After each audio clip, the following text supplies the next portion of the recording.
ETV ప్రేక్షకులకి నమస్కారం. Triple detergent soap శుభమస్తు కార్యక్రమానికి స్వాగతం. ఈనాడు శుభమస్తు కార్యక్రమంలోని గ్రహఫల మంచంలో గ్రహాల యొక్క స్థితిగతులు, వాటి యొక్క శుభాశుభ ఫలితాల గురించి పరిశీలిద్దాం. అలాగే ఈరోజు 12 రాశుల వారికి ఏ సంఖ్యలు కలిసి వస్తాయి, రంగుల యొక్క దిక్కుల యొక్క ప్రాధాన్యత, ఏ దేవతల్ని పూజించాలి, ఏ కార్యక్రమాలు ఏ రాశుల వారు చేపట్టాలి అనేటువంటి అంశాలతో పాటు బ్రాహ్మీ ముహూర్తం అంటే ఏమిటి, బ్రాహ్మీ ముహూర్తంలో ముఖ్యంగా ఎటువంటి పనులు చేపట్టాలో ఈనాటి ఆంతర్యంలో పరిశీలిద్దాం. శ్రీ విజయనామ సంవత్సరం పాల్గొన మాసం, ఉత్తరాయణం, శిష్య ఋతువు. ఈరోజు పాల్గొన బహుళ అష్టమి పునఃప్రయత్నాలకు మాత్రమే పనిచేస్తుంది. ఈరోజు వారం ఇందువారం లేదా సోమవారం. ఈరోజు చేపట్టేటువంటి వస్త్రదానం లేదా అన్నదానం చంద్రుడి ద్వారా ఏర్పడేటువంటి రుగ్మతల్ని తొలగిస్తుంది. ఇక ఈరోజు నక్షత్రం మూలా నక్షత్రం. ఈ మూలా నక్షత్రంలో పుట్టేటువంటి వారికి కేతు మహాదశ తోటి ప్రారంభమవుతుంది. ప్రస్తుతం కేతు యొక్క స్థితి మేషక్షేత్ర స్థితి, శని కుజుల యొక్క ప్రబల వీక్షణ ఉంది కాబట్టి ఈ దోష నివృత్తికి ఉలవల దానం, గణపతి హోమం బాగా ఉపకరిస్తాయి. ఇక ఈరోజు 12 రాశుల వారికి ఏర్పడేటువంటి శుభాశుభ ఫలితాలను పరిశీలిద్దాం. ముందుగా మేషరాశి. ఈరోజు మేషరాశి వారిని పరిశీలించినట్టయితే వాహన సౌఖ్యం కొనసాగుతుంది. చేపట్టేటువంటి కార్యక్రమాలపై శ్రద్ధ పెరుగుతుంది. అదృశ్య సంఘటనలు గృహరీత్యా చోటు చేసుకుంటాయి. స్త్రీల ద్వారా సంతోష వార్తలు వింటారు. ఉపయోగకరమైనటువంటి కార్యక్రమ నిర్వహణ వ్యాపారీత్యా కొనసాగుతుంది. అనిశ్చిత పరిస్థితిని తొలగించుకోవడానికి చేసేటువంటి ప్రయత్నాలు కలిసి వస్తాయి. ఆరోగ్యం పర్వాలేదు. ఈ రోజు మీ అదృష్ట సంఖ్య 9. ఎరుపు వర్ణం ధైర్యాన్ని కలిగిస్తుంది. తూర్పు దిక్కు ప్రయాణాలు శుభకరం. అనుకూల దైవం సుబ్రహ్మణ్య స్వామి. ఈ రోజు మీరు సుబ్రహ్మణ్య స్వామిని దర్శించి నమస్కరించి భక్తి శ్రద్ధలతో పూజించడం ద్వారా ఆర్థికపరమైనటువంటి వ్యవహారాల్లో అనుకూలత సాధించగలుగుతారు. విద్యా సంబంధిత ప్రయత్నాలు ఈ రోజు మీకు లాభిస్తాయి. ఈ రోజు వృషభ రాశి వారిని పరిశీలించినట్టయితే ప్రయాణాల విషయంలో జాగ్రత్తలు పాటించాలి. వృత్తిపరమైనటువంటి వ్యవహారాల్లో విఘ్నాల్ని చవిచూస్తారు. వ్యాపార ప్రతిబంధకాలు ఏర్పడతాయి. అయినప్పటికీ శక్తి సామర్థ్యాలతో ఎదుర్కోగలుగుతారు. ఉత్తమమైనటువంటి నిర్ణయాలు తీసుకున్నప్పటికీ జాప్యాలతో ముగిసినటువంటి విజయాలు సాధించగలుగుతారు. విద్యాపరమైనటువంటి వ్యవహారాలు అనుకూలిస్తాయి. ఆరోగ్యంలో చిక్కులు ప్రారంభమవుతాయి. ఈ రోజు మీ అదృష్ట సంఖ్య 2. తెలుపు వర్ణం ప్రశాంతతను పెంచుతుంది. తూర్పు దిక్కు ప్రయాణాలు శుభకరం. అనుకూల దైవం ఆంజనేయ స్వామి. ఈ రోజు మీరు ఆంజనేయ స్వామిని దర్శించి నమస్కరించి భక్తి శ్రద్ధలతో పూజించడం ద్వారా అష్టమ చంద్రుడి ద్వారా ఏర్పడేటువంటి ప్రమాదాలు నివారింపచేసుకోగలుగుతారు. అనిశ్చితి తొలగుతుంది. ఆధ్యాత్మిక కార్యాలు కార్యక్రమాలు ఈరోజు మీకు లాభిస్తాయి. ఈరోజు మిథున రాశి వారిని పరిశీలించినట్టయితే సత్సంబంధాలు భాగస్వాములతో కొనసాగుతాయి. వ్యాపార ప్రయోజనాన్ని సాధించడానికి చేసేటువంటి ప్రయత్నాల్లో అనుకూలత ఏర్పడుతుంది. ఆకస్మిక ధన ప్రాప్తి లేకపోలేదు.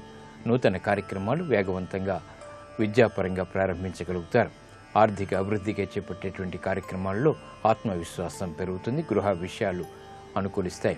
ఈ రోజు మీ అదృష్ట సంఖ్య 1. ఎరుపు వర్ణం ధైర్యాన్ని కలిగిస్తుంది. తూర్పు దిక్కు ప్రయాణాలు శుభకరం. అనుకూల దైవం లక్ష్మీ నరసింహస్వామి. ఈ రోజు మీరు లక్ష్మీ నరసింహస్వామిని దర్శించి నమస్కరించి భక్తి శ్రద్ధలతో పూజించడం ద్వారా వ్యాపార ప్రయోజనాల్ని వేగవంతంగా సాధించగలుగుతారు. విదేశీ ప్రయాణాలు, సంభాషణలు, లావాదేవీలు ఈ రోజు మీకు లాభిస్తాయి. ఈరోజు కర్కాటక రాశి వారిని పరిశీలించినట్టయితే మానసిక ప్రశాంతత కలిగి ఉంటారు. శత్రు భీతి పోతుంది. చేపట్టేటువంటి కార్యక్రమాలపై శ్రద్ధ పెరుగుతుంది. విద్యాపరమైనటువంటి చిక్కుల నుంచి బయటికి రాగలుగుతారు. వ్యాపార ప్రయోజనాలు సాధించడానికి చేసేటువంటి ప్రయత్నాలు కలిసి వస్తాయి. విద్యాపరమైనటువంటి అంశాలు బాగానే లాభిస్తాయి. గృహ విషయాల్లో శాంతి సౌఖ్యాలు కొనసాగుతాయి. ఈ రోజు మీ అదృష్ట సంఖ్య 3. పసుపు వర్ణం త్వరితగతిని శుభాల్ని కలిగిస్తుంది. ఈశాన్య దిక్కు ప్రయాణాలు శుభకరం. అనుకూల దైవం దక్షిణామూర్తి. ఈ రోజు మీరు దక్షిణామూర్తి స్వామిని దర్శించి నమస్కరించి భక్తి శ్రద్ధలతో పూజించడం ద్వారా ప్రమాదాన్ని దూరం చేసుకోగలుగుతారు. పెట్టుబడులు ఈ రోజు మీకు లాభిస్తాయి. ఈరోజు సింహరాశి వారిని పరిశీలించినట్టయితే కోర్టు సంబంధిత వ్యవహారాల్లో చుక్కెదురు పరిస్థితులు కొనసాగుతాయి. ఆర్థికపరమైనటువంటి అంశాల్లో తర్జన భర్జనలు ఏర్పడతాయి. అనిశ్చితి ఆర్థికంగా చోటు చేసుకుంటుంది. వ్యాపార ప్రయోజనాల్ని సాధించడానికి వేగవంతంగా ప్రక్రియలు చేపట్టలేకపోతారు. విద్యాపరమైనటువంటి విషయాలు అనుకూలిస్తే గృహ విషయాల్లో ప్రశాంతత కొనసాగుతుంది. నూతన కార్యక్రమాలు, బాధ్యతలు వృత్తిరీత్యా చేపట్టగలుగుతారు. విదేశీ వ్యవహారాలు కొంతవరకు ఊరట కలిగిస్తాయి. ఈ రోజు మీ అదృష్ట సంఖ్య 5. ఆకుపచ్చ వర్ణం రక్షణకి తోడ్పడుతుంది. ఉత్తర దిక్కు ప్రయాణాలు శుభకరం. అనుకూల దైవం మహాగణపతి. ఈ రోజు మీరు మహాగణపతిని దర్శించి గణపతి ఉపనిషత్తు పఠించడం లేదా వినటం ద్వారా విఘ్నాల్ని దూరం చేసుకోగలుగుతారు. ప్రశాంత పరిస్థితుల్ని ఆహ్వానించగలుగుతారు. నూతన వ్యాపార ఒప్పందాలు ఈరోజు మీకు ఊరట కలిగిస్తాయి. ఈరోజు కన్యారాశి వారిని పరిశీలించినట్లయితే విద్యాపరమైనటువంటి అంశాలు బాగా కలిసి వస్తాయి. నూతన కార్యక్రమాన్ని ప్రారంభించగలుగుతారు. శారీరక శ్రమ అధికంగా ఉన్నప్పటికీ ఆర్థికపరమైనటువంటి విజయాలు సాధించగలుగుతారు. నూతన ప్రయోగాలు గృహరీత్యా ఆనందాన్ని కలిగిస్తాయి. వృత్తి ఉద్యోగ సంబంధిత కార్యక్రమాల్లో చేపట్టేటువంటి ప్రయత్నాలు సంతృప్తిని కలిగిస్తాయి. ఆధ్యాత్మిక కార్యక్రమాలు కొనసాగించగలుగుతారు. ఈ రోజు మీ అదృష్ట సంఖ్య 5. ఆకుపచ్చ వర్ణం రక్షణకి తోడ్పడుతుంది. తూర్పు దిక్కు ప్రయాణాలు శుభకరం. అనుకూల దైవం మహాకాళి. ఈ రోజు మీరు మహాకాళి అమ్మవారిని దర్శించి నమస్కరించి పూజించడం ద్వారా ఆర్థికపరమైనటువంటి వ్యవహారాల్లో అనుకూలతని సాధించగలుగుతారు. వ్యయం తగ్గుతుంది, ఆదాయం పెరుగుతుంది. విదేశీ లావాదేవీలు సంభాషణలు ఈరోజు మీకు లాభిస్తాయి. ఈరోజు తులారాశి వారిని పరిశీలించినట్టయితే నూతన వాహన కొనుగోలు వంటివి సంతృప్తిని కలిగిస్తాయి. స్థిరాస్తి విషయాలు బాగా అనుకూలిస్తాయి. గృహ నిర్మాణాది కార్యక్రమాల ఆలోచనలు ప్రబలమవుతాయి. నూతన ఒప్పందాల ద్వారా లబ్ధిని చేకూర్చుకునేటువంటి ప్రయత్నాలు కలిసి వస్తాయి. గృహ విషయాలు అనుకూలం. ఆరోగ్యం పదిలం. ఈ రోజు మీ అదృష్ట సంఖ్య 2. తెలుపు వర్ణం ప్రశాంతతని పెంచుతుంది. తూర్పు దిక్కు ప్రయాణాలు శుభకరం. అనుకూల దైవం ఈశ్వరుడు. ఈ రోజు మీరు శివాలయాన్ని దర్శించి ఈశ్వరుడికి అభిషేకాది కార్యక్రమాలు నిర్వహించడం ద్వారా ఉత్తమ విజయాలు సాధించగలుగుతారు. వ్యాపార నిర్ణయాలు ఒప్పందాలు ఈరోజు మీకు అనుకూలిస్తాయి. ఈరోజు వృశ్చిక రాశి వారిని పరిశీలించినట్లయితే ఆదాయాన్ని పెంపొందింప చేసుకోగలుగుతారు. సంభాషణల ద్వారా ఇతరులని ఆకట్టుకునేటువంటి ప్రయత్నాలు కలిసి వస్తాయి. నూతన ఒప్పందాల్లో ఏర్పడినటువంటి అనిశ్చితి తొలగిపోతుంది. ఆర్థికపరమైనటువంటి అంశాల్లో జాగ్రత్తతో కూడినటువంటి నిర్ణయాల ద్వారా విజయాలు సాధించగలుగుతారు. అధిక ఒత్తిళ్లకు గురైనప్పటికీ కూడా ప్రశాంతతకి చేసేటువంటి ప్రయత్నాలు కలిసి వస్తాయి. విదేశీ లావాదేవీల్లో అనుకూలత పెరుగుతుంది. ఈ రోజు మీ అదృష్ట సంఖ్య 3. పసుపు వర్ణం త్వరితగతిని శుభాన్ని కలిగిస్తుంది. ఈశాన్య దిక్కు ప్రయాణాలు శుభకరం. అనుకూల దైవం సుబ్రహ్మణ్య స్వామి. ఈ రోజు మీరు సుబ్రహ్మణ్య స్వామిని దర్శించి నమస్కరించి భక్తి శ్రద్ధలతో పూజించడం ద్వారా అనిశ్చితి పరిస్థితులు తొలగిపోతే ప్రశాంతత పెరుగుతుంది. స్థిరాస్తి నిర్ణయాలు ఈరోజు మీకు అనుకూలిస్తాయి. ఈరోజు ధనుసు రాశి వారిని పరిశీలించినట్టయితే ఆరోగ్యంలో ప్రతికూలత ఏర్పడుతుంది. ఆర్థిక విషయాలు మాత్రం కలిసి వస్తాయి. నూతన కార్యక్రమాల్లో తెలివైనటువంటి నిర్ణయాలు తీసుకోగలుగుతారు. శత్రువుల ద్వారా లబ్ధి చేకూరుతుంది. వృత్తి వ్యాపార ఉద్యోగ సంబంధిత కార్యక్రమాల్లో తెలివైనటువంటి నిర్ణయాలు తద్వారా విజయాలు చేజిక్కించుకోగలుగుతారు. వ్యాపార విస్తరణలు వంటివి ఆనందాన్ని కలిగిస్తాయి. ఆదాయాన్ని పెంపొందింప చేసుకోగలుగుతారు. ఈ రోజు మీ అదృష్ట సంఖ్య 9. ఎరుపు వర్ణం ధైర్యాన్ని కలిగిస్తుంది. దక్షిణ దిశ ప్రయాణాలు శుభకరం. అనుకూల దైవం శ్రీ మహావిష్ణువు. ఈ రోజు మీరు మహావిష్ణువుని దర్శించి నమస్కరించి విష్ణు సహస్రనామాన్ని పఠించడం లేదా వినటం ద్వారా ఆర్థిక విజయాలు త్వరితగతిని పొందగలుగుతారు. వ్యాపార అభివృద్ధి చేకూరుతుంది. సంతృప్తికర సంఘటనలు గృహంలో ఏర్పడతాయి. గృహ సంబంధిత కార్యక్రమాలు ఈ రోజు మీకు లాభిస్తాయి.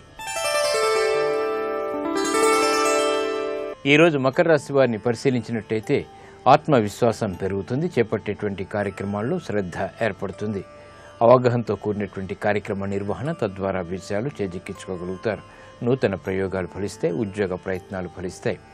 బాధ్యతలు పెరిగినప్పటికీ సక్రమ నిర్వహణ కొనసాగించగలుగుతారు. ప్రాధాన్యతతో కూడినటువంటి కార్యక్రమ నిర్వహణ గృహరీత్యా ఆనందాన్ని కలిగిస్తుంది. మానసిక ధైర్యం కలిగి ఉంటారు. ఈ రోజు మీ అదృష్ట సంఖ్య 5. ఆకుపచ్చ వర్ణం రక్షణకి తోడవుతుంది. ఉత్తర దిక్కు ప్రయాణాలు శుభకరం. అనుకూల దైవం శ్రీ వెంకటేశ్వర స్వామి. ఈ రోజు మీరు వెంకటేశ్వర స్వామిని దర్శించి నమస్కరించి భక్తి శ్రద్ధలతో పూజించడం ద్వారా ఉత్తమ విజయాలు సాధించగలుగుతారు. శుభవార్తలు వింటారు. ఆర్థిక ప్రయత్నాలు ఈ రోజు మీకు లాభిస్తాయి. ఈ రోజు కుంభరాశి వారిని పరిశీలించినట్లయితే మానసిక ఉల్లాసం ఏర్పడుతుంది. చేపట్టేటువంటి కార్యక్రమాల్లో ఏర్పడినటువంటి పొరపాట్లను సవరించుకోగలుగుతారు. గతంలో కన్నా మెరుగైనటువంటి పరిస్థితులు ఆనందాన్ని కలిగిస్తాయి. ఆర్థిక వ్యవహారాల్లో ఏర్పడినటువంటి అవకతవకల్ని సవరించుకోగలుగుతారు. వ్యాపార నిమిత్తమే చేపట్టేటువంటి కార్యక్రమాల్లో పునఃప్రయత్నాల ద్వారా విజయాలు సాధించగలుగుతారు. ఆత్మవిశ్వాసం పెరుగుతుంది. ఈ రోజు మీ అదృష్ట సంఖ్య 5. పసుపు వర్ణం త్వరితగతిని శుభాల్ని కలిగిస్తుంది. ఈశాన్య దిక్కు ప్రయాణాలు శుభకరం. అనుకూల దైవం దక్షిణామూర్తి. ఈ రోజు మీరు దక్షిణామూర్తి స్వామిని దర్శించి నమస్కరించి భక్తి శ్రద్ధలతో పూజించడం ద్వారా ఆలోచన సంపత్తి పెరుగుతుంది. ఆలోచన దోషాలు తొలగిపోతాయి. భూ సంబంధిత లావాదేవీలు వ్యవహారాలు ఈ రోజు మీకు లాభిస్తాయి. ఈ రోజు మీనరాశి వారిని పరిశీలించినట్లయితే ఆధ్యాత్మిక కార్యక్రమాల ద్వారా సంతృప్తికర సంఘటనలు చోటు చేసుకుంటే ఉద్యోగ నిర్ణయాలు వేగవంతంగా తీసుకోగలుగుతారు. వ్యాపార వృద్ధికి చేపట్టేటువంటి కార్యక్రమాల్లో మొదట ప్రతికూలత, తర్వాత అనుకూలత ఏర్పడుతుంది. ప్రతిబంధకాలను తొలగించుకునేటువంటి కార్యక్రమాల నిర్వహణలో విజయవంతులవుతారు. గృహ విషయాలు సానుకూలం. విద్యాపరమైనటువంటి విషయాల్లో ఏర్పడినటువంటి చిక్కులను సవరించుకునేటువంటి ప్రయత్నాలు కూడా కలిసి వస్తాయి. ఈ రోజు మీ అదృష్ట సంఖ్య 9. ఎరుపు వర్ణం ధైర్యాన్ని కలిగిస్తుంది. తూర్పు దిక్కు ప్రయాణాలు శుభకరం. అనుకూల దైవం ఈశ్వరుడు. ఈ రోజు మీరు శివాలయాన్ని దర్శించడం, ఈశ్వరుడికి అభిషేకాదులు నిర్వహించడం వంటి కార్యక్రమాలు గ్రహ అతి ప్రతికూలతని దూరం చేస్తుంది, ప్రమాదాల నుంచి రక్షిస్తుంది. ఆరోగ్య పరీక్షలు ఈ రోజు మీకు మేలును కలిగిస్తాయి.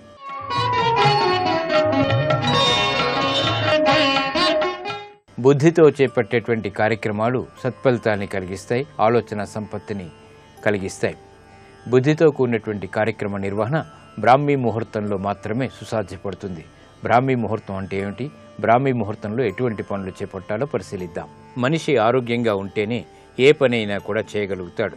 ఆరోగ్యంగా ఉండేవారు చక్కగా ఆలోచిస్తారు, మంచి తెలివితేటలు కలిగి ఉంటారు.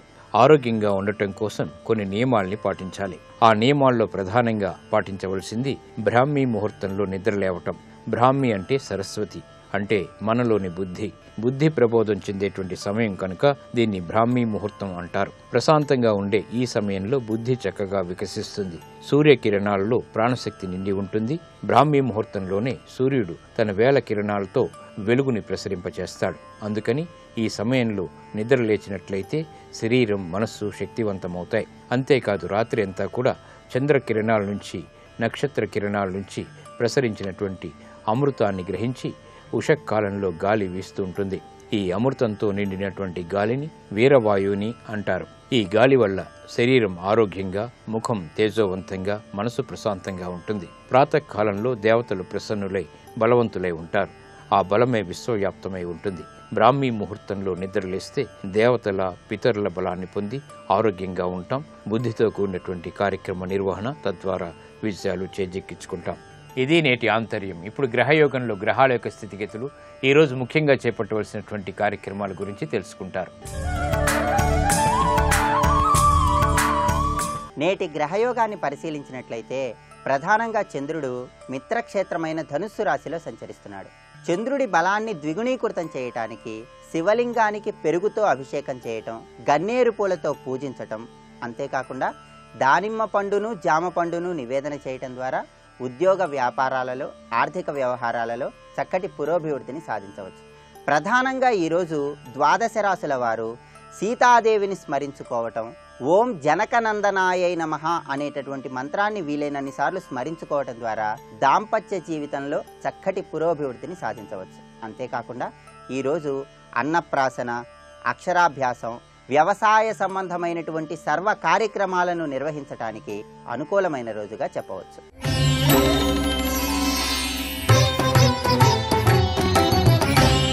మీకు జీవితంలో సకల సంపదలు కలగటానికి, రుణబాధలన్నీ తొలగింపజేసుకోవటానికి దైవబలం రీత్యా ఏం చేయాలి? ప్రతి నెలలో శుక్లపక్షంలో వచ్చే తదియ తిథి నాడు పార్వతీ పరమేశ్వర్లను ఆరాధన చేయటం ద్వారా, పార్వతీ పరమేశ్వర్ల యొక్క చిత్రపటానికి చిమ్మిలిని నివేదన చేయటం ద్వారా జీవితంలో మీకు సంభవించేటటువంటి రుణబాధల నుండి త్వరగా బయటపడటానికి, సకల సంపదలను పొందటానికి ఆస్కారం ఎంతగానో ఉంది.